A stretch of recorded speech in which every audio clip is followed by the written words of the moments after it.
Olá pessoal, tudo bem com vocês? Mais um vídeo do canal Chico Química para revisar então esses conceitos, a introdução ao equilíbrio químico, hoje deslocamento do equilíbrio químico. Então, como vocês sabem, o deslocamento do equilíbrio químico vem do estudo da Lei de Chatelier. Está aí para vocês. Quando se provoca uma perturbação em um sistema em equilíbrio, este se desloca no sentido que tende a anular essa perturbação, procurando se ajustar ao novo equilíbrio. Então, se eu perturbar esse equilíbrio químico pelo um dos fatores, concentração, qual vai ser o comportamento dessa equação química? Então nós temos aqui então as regras. Concentração, vocês podem ver aí, quanto maior a concentração de um reagente ou de um produto, o deslocamento do equilíbrio vai ser afetado para o lado oposto dessa concentração que foi adicionada. Se eu diminuir a concentração de um reagente ou de um produto, vai ser deslocado para o mesmo lado para compensar essa redução que tu fez.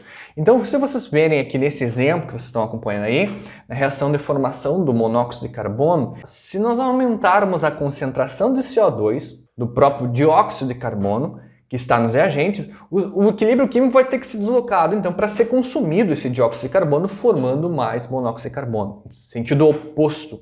O sentido 1, lá das setas do vídeo 1 que eu falei para vocês, reação direta. Se eu diminuir a concentração de CO2, então, dos reagentes, eu preciso que esse equilíbrio químico tenha um deslocamento para os reagentes para compensar esse consumo de CO2. E essa reação, pessoal, é o que acontece muitas vezes na fábrica. Eu preciso estar deslocando, fazendo esse deslocamento do equilíbrio para conseguir obter maior rendimento daquela substância que eu desejo. Também temos a pressão que pode deslocar o equilíbrio químico dessa reação química.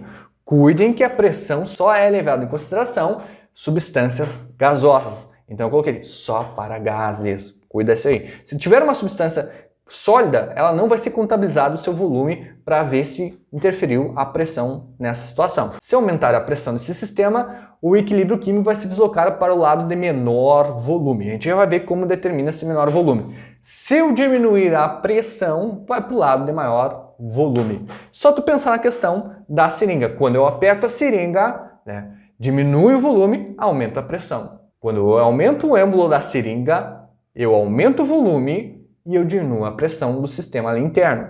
Então nessa situação vocês vão ver que eu tenho o quê? 2 mols. Esses 2 mols de formação de trióxido de enxofre vai ser o equivalente aos meus 2 volumes de formação ali. E nos reagentes eu tenho 2 de dióxido de enxofre e mais 1 mol de gás oxigênio. Então nos reagentes eu tenho 3 mols, que vai ser considerado meus 3 volumes aqui, e somente 2 volumes nos produtos. Vamos pensar, se eu tenho 2 volumes nos produtos, então o volume é menor. Vai favorecer como os produtos? Se eu aumentar a pressão, favorece os produtos, porque diz a regra, quando aumenta a pressão, vai para o lado de menor volume. O menor volume nessa reação é os produtos. Não é regra tu escrever que sempre que aumenta a pressão, vai para os produtos. Não, tu tem que analisar a questão ali, tá? Então, quando eu tenho o coeficiente dos reagentes, que é 2 mais 1, e que equivale isso a 3 volumes, é o maior volume que eu tenho em relação aos produtos. Então, quando eu diminuo a pressão, vai para o lado de maior volume. Nessa situação, os meus reagentes, eu vou deslocar para os reagentes, pensando no último fator que altera então o deslocamento do equilíbrio químico, e nessa situação tu pode observar que também altera a constante de equilíbrio, porque é a temperatura. Quando eu aumento a temperatura, vai no sentido endotérmico. Observem que eu não estou avisando vocês que vai para a direita e nem para a esquerda, vai sentido endotérmico. Então nós vamos ter que analisar na equação, como a gente vai ter um exemplo aí, para ver qual é o sentido endotérmico e exotérmico.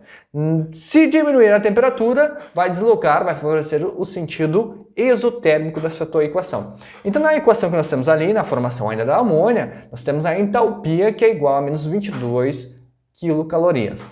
Isso que quer dizer o que para mim nessa interpretação dessa equação?